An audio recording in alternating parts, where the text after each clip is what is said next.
It's Friday. We've just about made it to the weekend, and you found us here on the Weather Desk. I'm meteorologist Craig Moeller. We broadcast from the 13 News Now studios in Southeast Virginia, serving all of Hampton Roads in Northeast North Carolina. But I love this part of my day because this is a chance for me to not only serve our immediate areas, but to cover weather stories all across the country, sometimes around the world, even beyond. We get into space and climate, all kinds of great science-related stories as well. Here's what we're going to tackle today on the Weather Desk. We have more funding requested for Hurricane Helene relief. You know, it's been a year and a half, and they're still working to recover this recovery across portions of North Carolina, especially that face such tremendous flooding. It's taking quite a while, and it will continue to take time. It also takes money. So we're going to talk about where that funding requests are headed and what they plan to do with the money that they get. Then we have a story of survival. A veteran and his family rescued from the floods in Hawaii, and some aerial drone footage. The man rescued also happened to be a drone pilot, so we'll show you some of that video. We have Colorado water restrictions, and this is something that I talk about from time to time on the Weather Desk. I used to work before coming to Southeast Virginia a long time ago, back in the late 90s. I worked in Utah for a while, in Salt Lake City. Loved my time out in Utah. It was beautiful up in the mountains. I got up there. The snowpack and the winter precipitation is so vital to supplying water during the summer months. Those dry areas out west, they rely on the winter snowfall to fill reservoirs, which they release that water, and that helps provide fresh water for usage through the summer months. Well, Colorado, parts of it are under drought, and severe drought at that. So we're going to talk about that, but they are now facing water restrictions because they just haven't gotten enough snow. And we'll show you some of the areas that have been hardest hit that really need it. And we'll talk about which areas are under restrictions out there.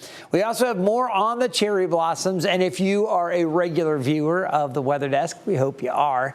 We've been talking a lot about this week, but we've been updating folks. We have so many people from Hampton Roads that make the trip up to D.C. And again, it's a beautiful, beautiful scene up around the basin there with all of the cherry trees. We're going to update you on how things are looking up there, a little bit of the history on the cherry trees as the festival's underway, and talk about our local Cherry Blossom Festival in Virginia Beach, what kind of weather you can expect if you're planning on getting out there for that. All right, in addition, pollen. It seems like there's so much to talk about with the pollen. Tree pollen is high right now for Hampton Roads, but we'll talk a little bit more about that. Talk about what's really triggering your physical reaction to the high levels of pollen. Right now you're seeing yellow and green all over the cars. That's not really what's doing it, though. We'll talk about what's driving your discomfort, and we'll let you know some other interesting facts, including one area where there was so much pollen it was mistaken for a wildfire or a fire out there, a brush fire. We'll talk more about that. Then we have your weekend outlook. The Tide's home opener here in Norfolk, our AAA baseball team hosting the Nashville Sounds. That's a AAA team for the Milwaukee Brewers. They're playing tonight at Harbor Park. We've got some rain threatening the area later this evening. We'll talk about that and have your full weekend outlook, as well as the weekend outlook for other parts of the country. Let's get into it. We'll start off with what's going on with the Helene recovery and the update on that. Today marks 18 months since Hurricane Helene slammed western North Carolina. A year and a half later, many communities are still working to rebuild. Governor Josh Stein is now calling on state legislators to invest hundreds of millions of dollars to aid in that recovery. Kimberly King has a breakdown of where the proposed funds would go. Tomorrow, it will have been 18 months to the day since the storm hit. Western North Carolinians are still working their tails off. But take a look behind me. Are we finished? We are not finished. With the backdrop of a Bakersville home build, Governor Stein revealed his ask to State House legislators. It's phase 3 of our request. It's a $792 million request. The governor ticked off highlights. The first part of this Helene recovery budget directs $92 million to strengthen Western North Carolina's economy and ensure that people have a safe place to call home. My budget proposes more forgivable loans. $82 million to cover loans for small business, cash-strapped towns, and to promote Western North Carolina. For folks who need affordable quality housing, it invests in rental and housing assistance. $10 million to help towards costs like rent, $20 million to continue home builds. The largest chunk, $452 million to secure federal disaster matching aid. We've got properties that are, sitting in shambles or, in my case, hanging over a river, just waiting to fall into the water. We profiled Laura Watros, who lost a cabin with no news on her home buyout application submitted through the state. We asked the governor, would you consider visiting some of these sites that are still waiting? Laura Watros, who's in Yancey County, has a cabin she lost. It's perched above the river. Have you visited that area? And what do you say to these people that are waiting while other funds are coming through for that program in other counties? Yesterday or the day before, I forget when it was, the United States Senate just confirmed a new Secretary of Homeland Security, former Senator Mark Wayne Mullen. On his first day, he received a letter from me urging him to speed up the HMGP, Hazard Mitigation Grant Program. We have the 600 applications currently before FEMA. FEMA has approved a couple dozen. These are folks who still have a mortgage. The governor vowing his office is working hard. Senator Ralph Heiss, in attendance, serves on the Helene Advisory Council. The governor and legislators will now negotiate what the third aid package will be. All right, we're going to turn our attention from North Carolina's devastating floods from Helene to a more recent flooding episode in Hawaii. You've heard us talk a lot about it. Hawaii has only just started the long road to recovery after getting hit with back-to-back storms. The most recent one was believed to have caused more than $1 billion of damage. The slow-moving system known as a Kona low dumped 3 months of rain in several communities in about a day. It was incredible. Mahialani Richardson shares how the Navy helped lift one veteran and his family out of the floodwaters to safety.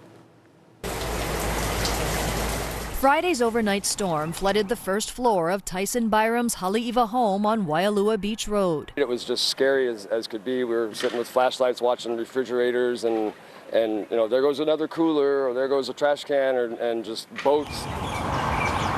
In the morning, with the sun out, he flew his drone and saw the surge of floodwaters had swept away countless cars, leaving massive piles of metal with nearly 4 feet of water. We didn't know how stranded we were or how long this was going to take to get out, so all of our vehicles were completely submerged in water. Byram, a 44-year-old disabled Army veteran and retired medic, his service dog Yoshi, 3 other family members and a neighbor had no way to drive or walk out. In came a Navy MH-60 Seahawk helicopter crew. The crew plucked them from the yard, one by one, with Byram clutching his dog. I was still on the front porch and waved a towel out from the front porch, and they came over. It was still about mid to thigh high deep going across the middle of the driveway there, but it had dried up enough to where when they came to approach the house, they were able to hover about 80 feet, 100 feet. The last time I was in a Black Hawk helicopter or in a UH-60 was when I was being extracted from Afghanistan in 2012 after my 4th deployment. I never thought I'd ever be inside one again. When you knew that you were safe in that helicopter, how did you feel? I almost fell asleep. It was instant, kind of flashbacky a little bit. I was super calm. If you could talk to those crewmen who saved you, what would you tell them? Well, we were having a really good time in the helicopter. There was some picture taking. But we got to talk to them a little bit when we were landing and just, high fives and thanks a lot. And, everybody's just doing their job. It's no different than if we were in, combat operations overseas. The chopper crew flew the muddy survivors to the Coast Guard's Air Station Barbers Point in Kapolei. After the storm, Byram flew his American flag with gratitude for the service members who brought him and his loved ones to safety. so much respect for the men and women serving in our military and the job they do. And I love this veteran that was rescued just saying, hey, they're doing their job, and they were, able to appreciate everything they're doing, but they understand they have these incredible training and this wonderful background, and they put it to use. And our men and women serving this country doing a remarkable job. We take a look now from an area. We go from too much rain, obviously in Hawaii, to not nearly enough over portions of Colorado. It is a tough situation.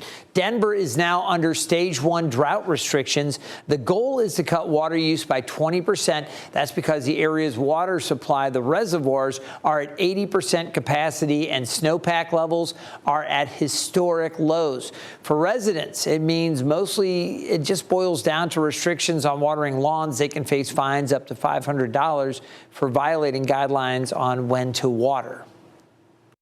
In comparison to 2002 and 2012 and 13, this is worse. Outdoor water use does consume most of the supply, 40 to 50%. If people change their habits and you multiply that across thousands of people, you're starting to save a lot of water. Commercial and industrial customers have also been told to reduce their water consumption with no specific directions on how to do so. Denver Water plans to implement premium pricing for high water use to help encourage conservation. The company will ask the Denver Water Board to approve that proposal next month. I want to show you the drought situation. And again, you see it's mainly over the northwest part of Colorado. Areas from Pueblo and south of Denver on to the east, they're actually doing okay, but there is drought, and it's really exceptional. It's extreme to exceptional drought, these areas here in the mountains. And I wanted to show you some of the places like Vail and Aspen, some of these beautiful ski resort areas. They're seeing historic low snow totals. They need some more snow all the way up through Steamboat Springs, and they just didn't get it through the winter. So that's why Denver's now at that kind of first level of water restrictions. We'll be watching that. Down across Texas and back across Arkansas and Oklahoma, there's also drought going on. Extreme to exceptional drought along the Georgia-Florida line. You can see much of Florida under the extreme drought, and we do have that exceptional drought there pushing up into southern Georgia. For Virginia and North Carolina, we have this one area around Rocky Mountain, just out there south of Northampton in North Carolina, just out to the west of Bertie. We've got these areas under extreme drought. Most of the area in northeast North Carolina is under moderate drought. That extends up through Virginia Beach and Chesapeake, southern Suffolk as well. For Norfolk and Portsmouth, it's just abnormally dry. Northern Suffolk, Isle of Wight, the same. Right now, Surrey out through Petersburg and the peninsula are okay. Water levels still good. It's dry for Northampton, Virginia, and then over to the Middle Peninsula, Matthews and Gloucester. But you get up into Accomack and the northern neck, there it is also under moderate drought. All right, we're going to take a very short break. As I mentioned, a lot to talk about with that pollen. It seems to be everywhere. We're going to talk more about that. We're going to go into the history of those beautiful cherry blossoms in D.C. We'll have that allergy forecast and the forecast for Hampton Roads and the rest of the country's weekend coming up.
Welcome back to the Weather Desk. We're looking at the radar here, and you can see across northern Virginia some light showers and, in fact, light rain right now falling across parts of the District of Columbia. Now, it's official. The cherry blossoms in D.C. have hit peak bloom. Check it out. Now, this is the peak bloom when 70% of blossoms are open. The hundreds of trees that line the tidal basin reached that threshold yesterday, 3 days earlier than expected. The National Park Service says a stretch of warmer than normal temperatures accelerated the process. We'll take you out there live to the tidal basin. In the last 24 hours, thousands of people have come to see the blossoms and take part in the National Cherry Blossom Festival that runs through April 12th.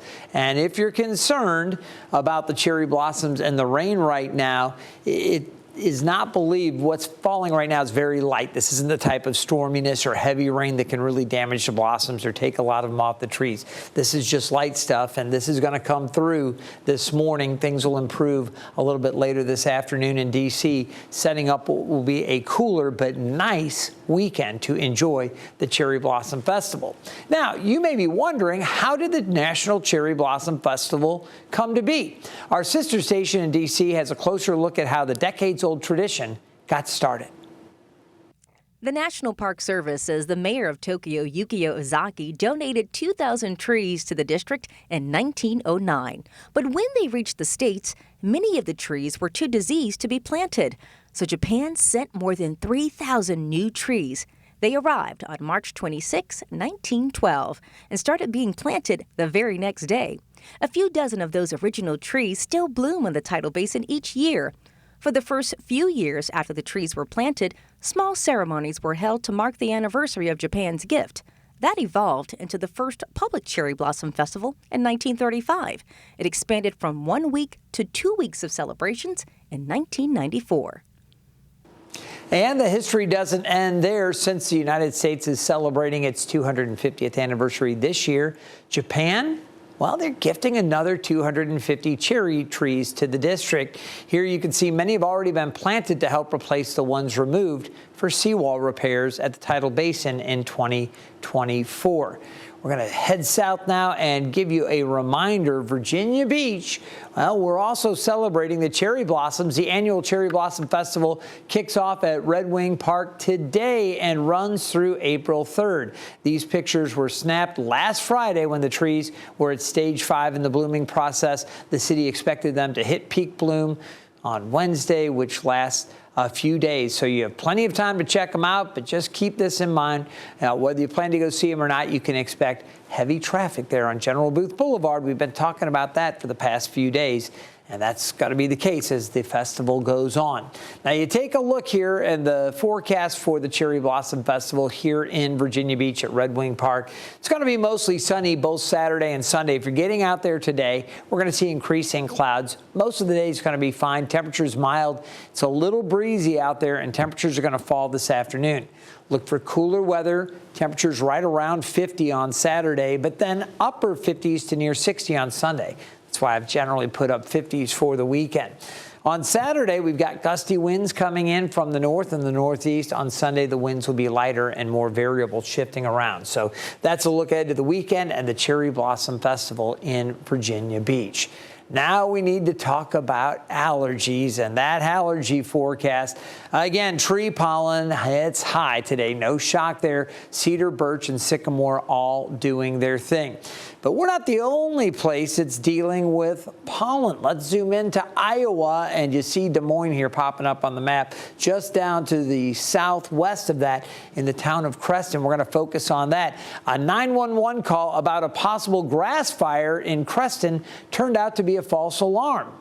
The caller thought they were seeing smoke rising above the trees in Green Valley State Park, but firefighters discovered it was actually just plumes of pollen being released from those cedar trees.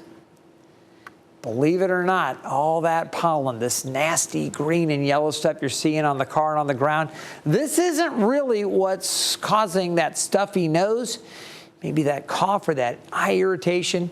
Meteorologist Evan Stewart explains what's really to blame.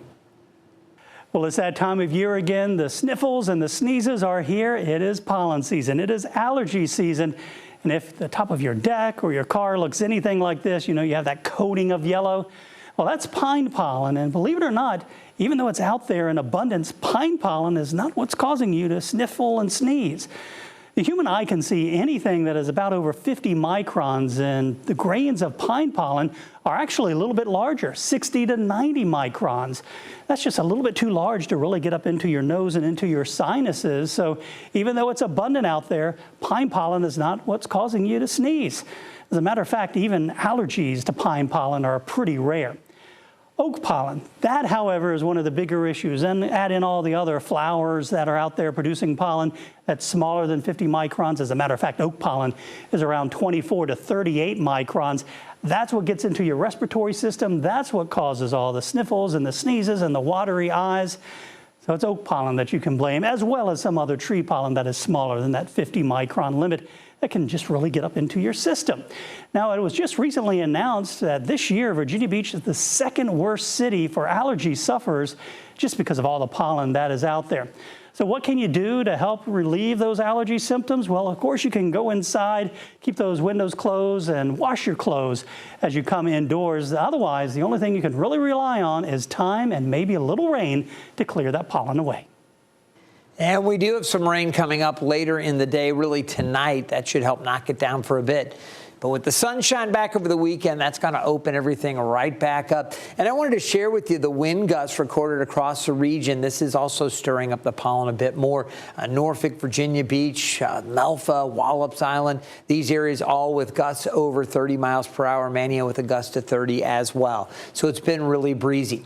As we look forward over the weekend, we know it's going to be a chilly one here up through the Northeast. Boston, 35, 41 in New York City, 42 at Cleveland, Orlando, a few showers. 85, 74 in New Orleans. As we look across the central U.S., pretty nice from Chicago through St. Louis and Little Rock. Beautiful back across Oklahoma City. Windy around Omaha out west. We're looking pretty good in Salt Lake City. Denver, again, in need of some precipitation. They're going to stay dry. Partly cloudy, a ridge of high pressure dominating here. More heat for Vegas and Phoenix. Looking good along the west coast all the way up through Seattle.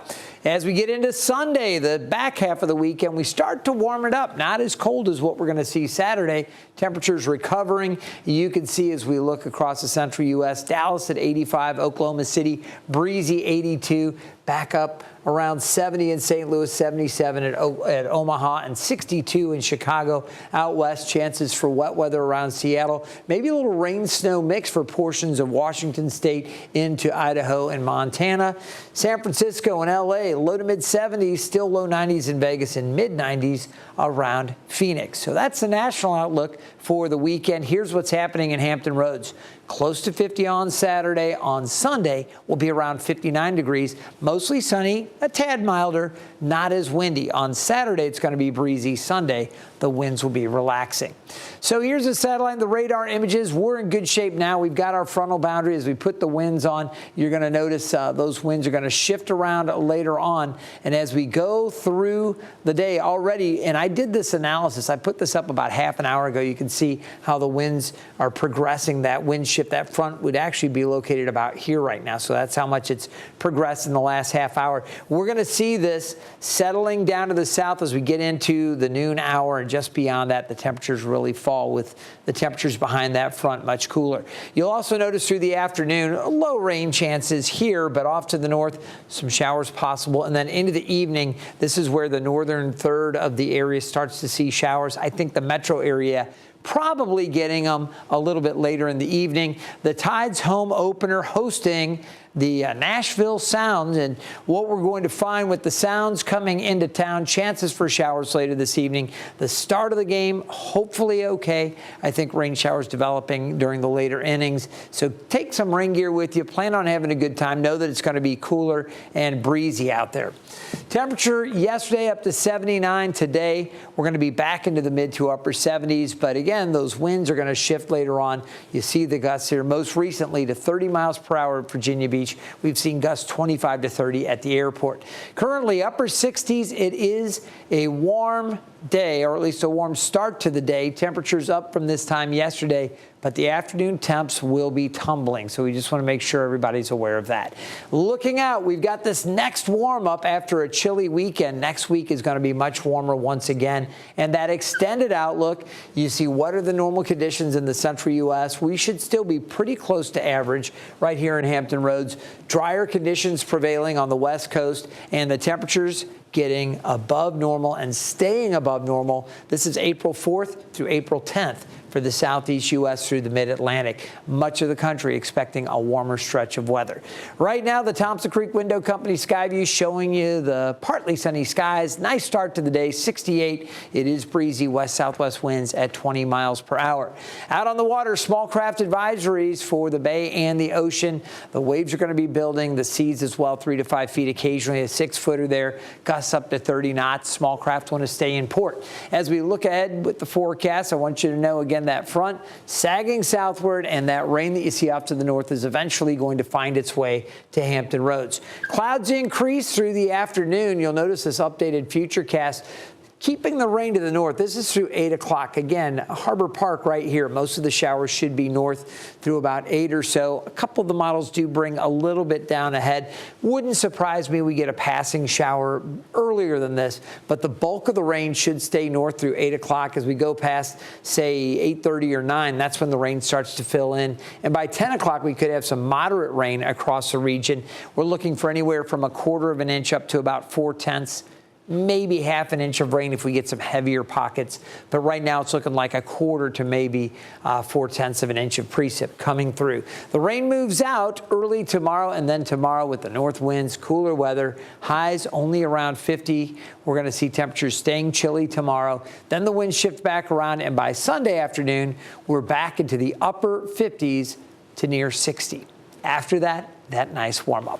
Temperatures today topping out in the mid to upper 70s near the water, low 80s inland, but temps tumbling through the afternoon. It'll be cooler off to the north with the temperatures also falling, and then warmer down to the south. It's going to take a little bit longer for that cold air to reach those southern areas. Overnight tonight, good chance that, well, we're not going to jump past that just yet. Evening rain, lows near 40. The clearing will take place as we head towards sunrise. Mostly sunny for your Saturday, looking great through your weekend.